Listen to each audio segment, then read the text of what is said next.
Welcome to the Executive Forum at Purdue University's Daniels School of Business. I'm your host, Dave Randich, lecturer in the Strategic Management Department. Each episode, we invite accomplished executives and thought leaders to share their experiences, from building careers and navigating change to taking risks and shaping the future of business. Today's guest, Josh Thiel, brings a rare combination of combat-tested leadership and AI technology commercialization experience. Josh is the Chief Executive Officer and President of Fourth Offset, a defense technology company based in West Lafayette. They develop software and AI-driven solutions to give U.S. and allied forces a decisive advantage from the strategic to the tactical level. Drawing on more than 2 decades as a U.S. Army Special Forces officer, he focuses on translating frontline operational experience into digital tools that improve readiness, decision-making, and mission performance. Josh is committed to building high-performing teams at the intersection of national security, innovation, and entrepreneurship. Join us as we connect today's students with the insights and inspiration that drive tomorrow's leaders. Josh, thanks for joining us. It's an honor to have a West Point grad joining us here at Purdue University today. And Josh, I know you're no stranger to Purdue, so what's your pedigree here? Well, so I'm colorblind, and so I have to keep things real simple. So West Point's black and gold, Purdue's black and gold, Drew Brees, the Saints are black and gold, so I got to keep my closet simple. Right? So, really going back, I was born and raised here. I'm a townie, so my heritage for Purdue goes back to my grandfather getting off a bus to come to college in 1944, and that bus dropped him off right at Harry's Chocolate Shop, and he walked in for a soda, and they said, "Come back in a few years, Sonny." So fortunately, he didn't come back in a few years. He stayed on campus, got his degree in mechanical engineering. May have driven a motorcycle with his friend out of one of the third floor windows as they were giving a demo for combustion back in the day. But I grew up here at West Lafayette High School, very, very close. I grew up running around the halls underneath the Purdue Student Union, the Christmas tree there, all the things.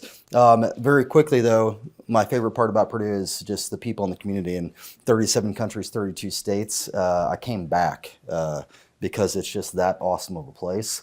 And surrounding yourself with people, purpose, and genius has served me very well in life, right? You don't have to be the smartest person in the room. If you are the smartest person in the room, you're probably in the wrong room, right? So I try to put myself there, and there's just genius here at campus. Yeah. And so, Josh, just to explore your journey, you're a CEO of a tech startup back here at Purdue. I believe you're working on your PhD. Mm-hmm. And you started out here at West Lafayette, West Point, mm-hmm. in between an amazing career as Special Forces senior officer, combat veteran, hero. How did you get from A to B? Yeah. So I think the journey actually starts way back, right? And your guys' journey here and the journey you're actually on, right? Probably started somewhere else other than here as well. So for me, it started with a guidance counselor interview, and I talked to a few about this earlier today. And I took the test with the algorithm, and it says you are well suited to be a sanitation engineer. It's like, I think she means a garbage man, right? And she's like, yeah, very important for the community, da da da da da. And everyone is important, right? I am completely meritocratic. It takes every single piece in an engine to make it run. No piece is more important. Sanitation engineer, super important to the community. But I thought maybe that's not what I wanted to do, right? In the same week, I got bullied by actually one of my friends in my friend group. So I had this pause in life, right? And I wrote a poem that still serves me today, right? Let's see if I can remember it. And it goes, wishes, wishes, big and tall, skills and victory I dreamt of all. Speed, speed with someone that's born, not me, no way for myself I mourn. Stronger, stronger I envision on my rear. Then it hit me, all that I have is right here. Weakness, weakness is all I find. For weakness to end, you start with the mind. Fire, fire, it begins at the core. Do it. Wishes are gone forevermore. Strength driven deep from within. Here and there some changes begin. Gaining on what I desire. Now and forever, I have my fire. And that kind of like, yeah, there you go. Yeah. My memory hasn't gone completely yet. Did you ever run into that guy who bullied you? I ran into him for the next 4 years. It didn't go well, right? For him later on. I got bigger, right? So, but there was a lot of things that came out of that. There was very quickly between those two experiences, I adjusted my friend group and surrounded myself with completely different people, right? Whether that was my project partners, hey, I want to be with the smartest guy in the room on my physics because I suck at physics, right? Like, I want to get a little bit bigger, so I started doing, 20 sets of 20 push-ups a night, right? 7th, 8th grade, right? Like, where are you fitting yourself, a holistic person, right? 20 sets of 20. 20 sets of 20. That's where you got to start, right? So just make sure everybody heard that. Yeah, check. And then ultimately started to chart a path for maybe what I wanted to be or what I wanted to do, and with those placements and things, you set yourself up to seize opportunity, right? And one of those opportunities was a opportunity to go to West Point, so I took that, went there, and jumping out of the comfort zone. And that's one of the takeaways here. If you want to be amazing, right, or if you want to do some certain things, right, in life, you got to constantly push out of your comfort zone, right? You got to jump in that water and swim sometimes. You got to take yourself a certain place. We're going to come full circle back to that when I got out of the military, right? And that was leaving my state, which I hadn't really gone farther away than one state away from the state of Indiana. I went to New York, didn't know what I was getting myself into, really. And went to West Point, economics degree, because I wasn't, hardcore great engineer, a minor in systems engineering, and then worked on into military operations, right? And so I started off in the infantry, then went special forces, and the war kicked off. I'd always planned on getting out and making some money after 5 years, right, and doing business. But sometimes you get a calling, right? And I would encourage you, sometimes when you get a calling, it's going to be a little voice in your ear, right? And A, you got to analyze it, right? See if it's a good opportunity. But 2, do you have the courage to follow it? That voice. Some people it's service, some people it's business, some people it's not for profit, right? Whatever that is, right? So listen to those voices and then think about them. And that's one thing we don't do much with all the stuff in the world going on, is taking those seconds to think, giving yourself time and space to think, right? We've got our plants in the room. I love it. Taking a 20-minute walk increases creativity by 60%. Go for a walk and schedule that into your timeline before you go to your project work, right? Like, you might be amazed you got an hour with your project team. What if you went for a walk and talked for the first 20 minutes and then you did the thing, right? Things like that. So as we move on through it, special operations was great to me. The war was kind of the calling or my calling, right?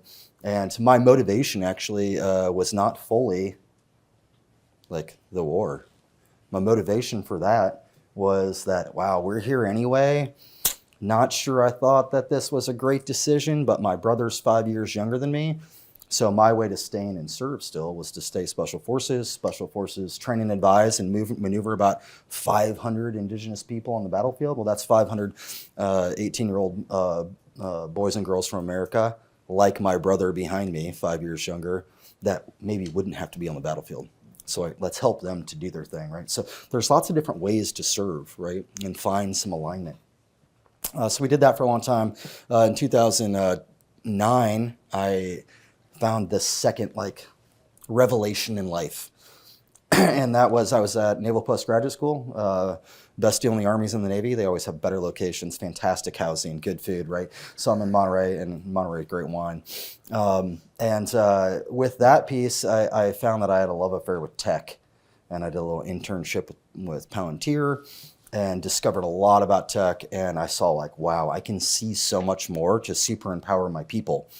And as a commander or a leader, you're often trying to set the conditions so your team can win, right? Like, how much of what Painter does on the basketball court actually happens in the week prior, in the prep, in the pregame, in the video, and the prep, right? So victory loves preparation, right? Or watch the movie The Mechanic. You'll see his gun has the slogan on it that he gets gifted, right? It's all about preparation, right?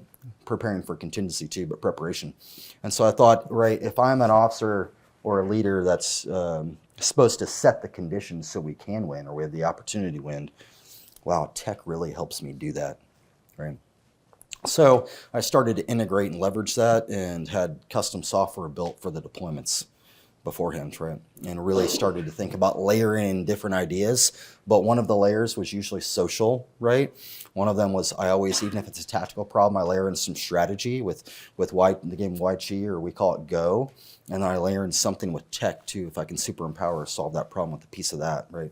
People, process, technology is another way to think about it potentially sometimes. And so we started to leverage and build a lot of that in. And we got called upon to do a lot of missions where there weren't more resources, right? But I could have some software built and super empower the resource that I had and the people that I had, right? There's always going to be someone on the ground carrying in, a case of 23.1 pounds of $100 bills. That's how much $1 million weighs, right? If you ever thought, how much do I have to carry? Wow, that's a lot less water and food for me, but here we go. We got to have the money to pay off the warlord, right?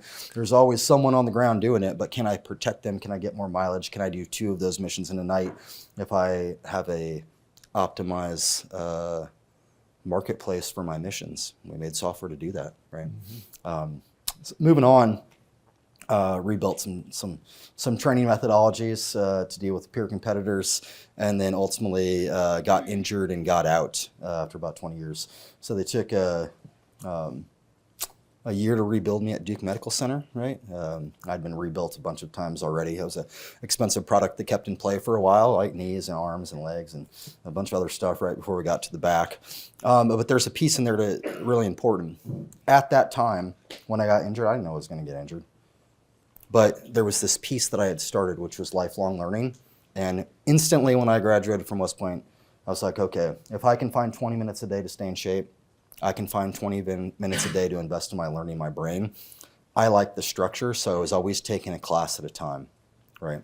And so I'm not in a hurry to finish the doctorate because I like the stimulus of a class at a time that allows me to approach problems in a different way through that stimulus and the lifelong learning. Now that'll, by the end, lead you to a bunch of degrees, but it's really, I'm more interested in the tools that I needed and the ways to think and exposure on my next mission. We actually took a pause in the doctorate from Purdue to pick up a certificate in digital transformation from Stanford. And that's, I'm not learning to learn here. I'm learning for the applied side, right?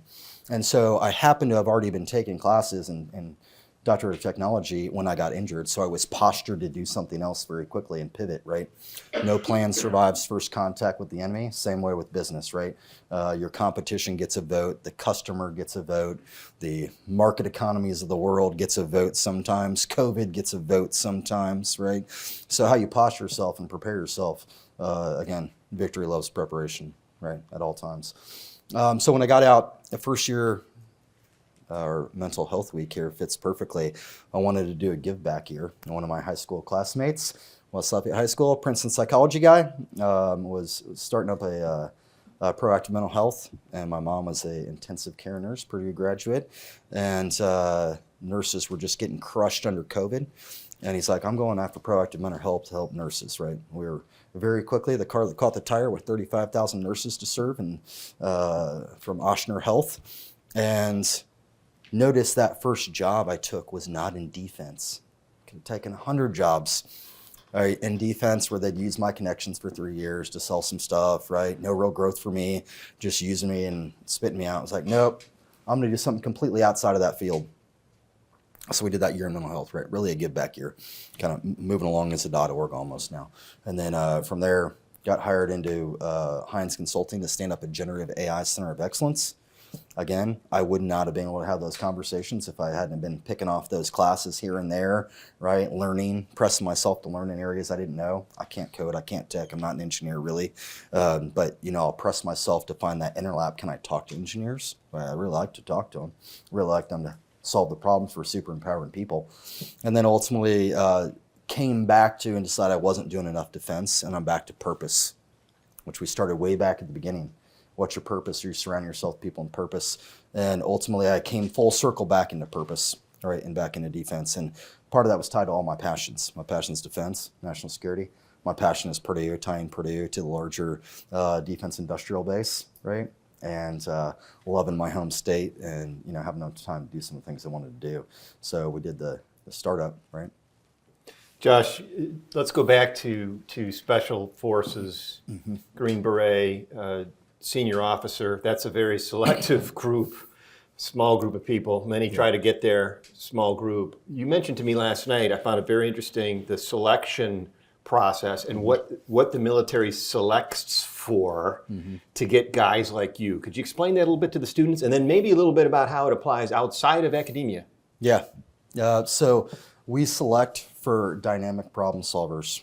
All right. So again, you don't always need dynamic problem solvers, right? So that's what's really fun, and maybe one of the bigger takeaways before we go into SF is I always had the luxury of task to purpose for the thing in front of us, the mission in front of us, and we got to. I need one of these type of people, one of these type of people. So the Special Forces core team was built on super dynamic people. But sometimes you got to take a cyber guy with you. And be like, guess what? We're going to tandem jump you in between our legs because we need you to do the thing, right? So just strap on and you're coming with, right? Because you were a mile deep in your specialty. But it's the dynamic problem solving to even know you need that person to begin with, or being able to think outside the box to find those people.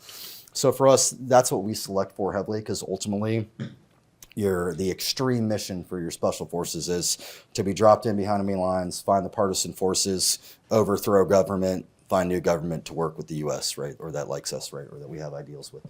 So with that being the ultimate mission, when you're behind enemy lines, you got to have, all you got is your brain. We're back to that poem of like, for weakness to end, you start with the mind. My philosophy was I wanted to be the team that you could drop behind those enemy lines with nothing, right? Just the uniform on, maybe not even the uniform on, and we will figure it out, right? My 18 Deltas trained in medical and dental and veterinarian care will save your water buffalo, then you give us some food, and we're going to go figure out what radios you have, and our communicators can compare and build radios with whatever's on hand. We've got engineers that love to blow stuff up, but are actually really good in construction too. And we've got 18 Bravos that can work with any weapon system really made after World War II, right? So whatever happens to be on hand, right? But it's dynamic problem solvers. And so for a non-military person, the first images that might come into my mind about special forces are brawn and weapons and fighting, and you're talking, which is all that, but you're talking about the mind, and you're talking about behind enemy lines in being creative to solve problems. How does preparation connect to creativity? Yeah, that's a great question, right? So there is some structure, right? There is experience, right, that gets passed on within the team, and part of there's institutional knowledge, right? That guy that's got 20 years on the teams, passing that knowledge on. Right, so there's a lot of structure that just comes from the people themselves for the problem solving.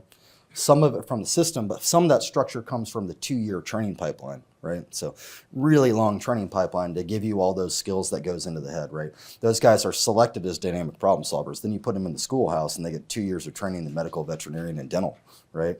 And they get a year of learning construction, right? So they can do the wiring in our mud hut that we build in Afghanistan, right? He's like, yeah, he's doing masonry kind of concepts. He's doing electrical concepts. He's doing plumbing concepts. So we add in the structure to the training, but we build upon that base, the person. The most important piece, though, is when you look at a SF team, like they look weird, right? They're like all shapes and sizes, right? Like small, tiny guy, big, tall guy, What kind of whatever team it is is. this now? This is a special forces team, Okay, right? yeah, They're like all 12 of those guys are going to look probably pretty different, right? And we love that. So they're not all 6'4", 225.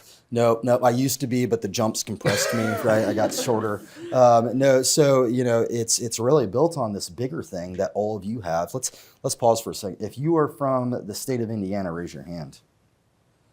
Right, lower your hand. If you're from another state in the U.S., raise your hand. A lot of hands up. Okay, lower your hands. If you're from another country, raise your hand. Several hands. Okay. If you are a first-generation immigrant, raise your hands. Few hands. If you're a computer science major, raise your hands. Few. Okay. If you're a engineer, electrical engineer, or mechanical engineer, raise your hands. Maybe. Anybody? Oh, Few? good. Sweet. Okay. So right here in this room, you have the superpower. America's superpower is diversity. That's it, right? That is our magic for the last 100 years. It's diversity. And that diversity, because when you're forward, if you're all group thinking, trying to solve a problem, you can't find the creative way to solve the problem. So other countries are really good at replicating, right, and finding efficiency, making things more efficient. They're oftentimes more homogenous in nature, right, culturally. Well, our differences is the power to solve problems. And America has been solving problems for humanity at a rate unprecedented in the history of mankind. And that superpower you should look at. When you take that first job, what does that team look like?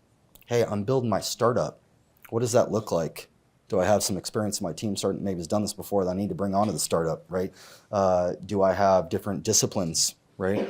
One of my most magical friends, Steph Chen in town here, went to high school together. She moved back 4 years ago, same time I did, and she went to MIT for aerospace engineering, and then for her master's degree, she went to London and studied graphic arts. Right, and now she runs the innovation division at HP. She's cross-pollinated. She's building diversity in herself, right? So think about diversity, and we look for that on the team. That's why they come in different shapes and sizes. That's why we have different skill sets on the teams, right? So think about diversity with your teams and realize that that is the superpower, and you can continue to place yourself on superpower teams, right? The Avengers all don't have the same superpowers, right? They all do different things. So, Josh, let's talk about your leadership. And we talk about leadership a lot in the business school, but leadership in your world is high stakes. Mm-hmm. How do you get people to follow you? That's a great question. So one is maybe not follow, right? So my kind of strategy or leadership strategy for high performing teams I call it beacon strategy, right? And for beacon strategy, right, you might have heard the word as a leader in an organization, make the vision, right? It's kind of like that, right? You got to articulate that vision, that beacon on the hill, because when you're dealing with high-performing individuals, which if you're at Purdue, you're a high-performing individual, okay? Make no mistake about it, you're around high-performing people. And when you can create a vision in their mind and set that beacon on the hill, they're going to move through that low ground, through that triple canopy, and find amazing ways to get to that beacon that you couldn't even imagine. And if you want a high-performing team, you want to solve problems, you're not doing it yourself, but you can make the vision as the leader. You'll also find, and you're not pushing them, they're guiding towards it, right? Give them the vision. You also find when you do that, you don't have to focus so much as guardrails and don't do this and don't do that, because naturally if they're moving towards the beacon, right, they're going to generally not fall off the cliffs on the side of that valley, right? Or have to go up a big mountain that they shouldn't have gone up, right? So beacon is kind of a key piece. The second one is purpose. And surrounding yourself with people with purpose is absolutely critical. And sometimes I make that purpose and I said, do you want to be on the team, right? And so for us in Afghanistan, like throughout my career, I had 9 deployments all over the place, right? So 2 to Iraq, 2 to Afghanistan, 2 counter-narco to Thailand, black market arms interdiction, and some other things in Papua New Guinea, humanitarian assistance and uprising issues in southern Philippines, Korea, and like a bunch of other small places, right? So the thing that I kind of figured out as a captain kind of tied back to who I wanted to be or what we wanted those teams to do was to the ends of the earth for Pax Americana, right? And because I think that America provides a pretty good playing field for the world. We're one of the most benevolent hegemons in history. Yep, we don't do it perfect, but it's not too bad, right? And we're always trying to get better. I truly believe that. So to the ends of the earth, because there's people and places, as we saw on September 11, that want to do us harm, want to change things. So it's to the ends of the earth for Pax Americana, right? And so if you didn't want to serve in the gruelingest, toughest missions on the ends of the earth, like you probably weren't a good fit for us, right? Now I can't always choose the team. Sometimes you get the team, but that purpose, right, you send us, right, is very, very important. I think a component of it. The next is performance is the only discriminator, right? I don't care if you're a purple green Martian, it said U.S. on your tab there, and if you were all in, I take it you're on the team, right? And so that purpose, I remember I got to my first team, and I had known the team sergeant for a while, right? He was letting me paint the mantra there as he took 2 bags on day 1 because he thought 2 people were not in shape or did not know what they were talking about. 2 bags of the 12 right outside the team room. Poof. It's like, I don't know where you work, but you don't work here anymore. We got to talk to the sergeant major, right? And then 1 week later, after a week of doing PT and talking to people, 2 more bags outside that door. And before you know it, you had hundreds of Green Berets in that group trying to get onto the team. Oh, that's the performing team. Oh, they're going to perform. Oh, they have no tolerance for, the inability to do your job, right? And so, having performance standards and performance being the only discriminator becomes a very powerful thing for recruiting the right people and high performers. And so those were the few of the things. So if you had those mantras, then leading is easier, right? And then you have to execute, and I don't know this, having not served in the military, but I imagine if you're in special forces, sometimes you get a job and they say, go get this done, and don't come home till it's done. Mm-hmm. How do you ensure execution when you're in a highly uncertain and risky environment?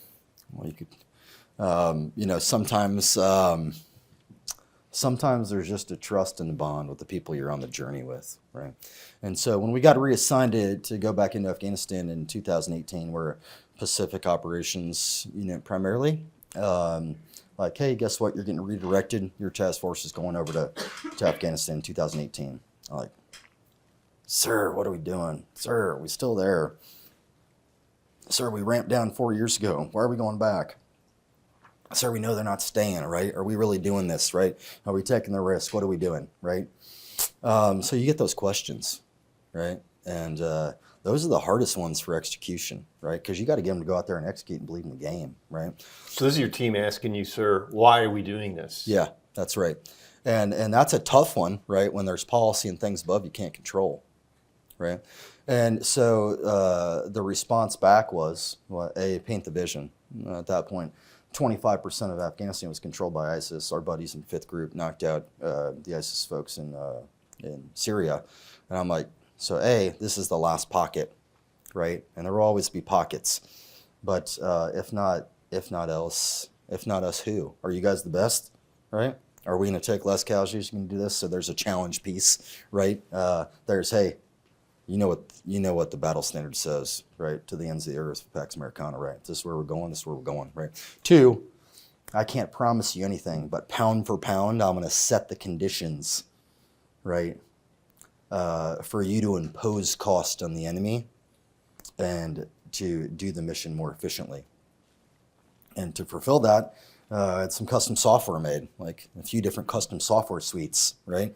I cut a bunch of deals with Department of State to integrate and build a bigger team tied to the problem, where we were pulling ground information and locals in Afghanistan being interviewed by our commandos on targets and feeding that into the Department of State so they could arm the countries in the stands to combat the narrative, right? That don't give the money and don't come fight for ISIS because you're not liberating the Afghans. The Afghans actually aren't too thrilled about living under ISIS rule, right? Because if you're in your valley in Afghanistan, how you wear your clothing, you do not want someone to come in and change, right? And that fierce independence, and a lot of them realize that Americans actually allowed a lot more independence than ISIS would, right?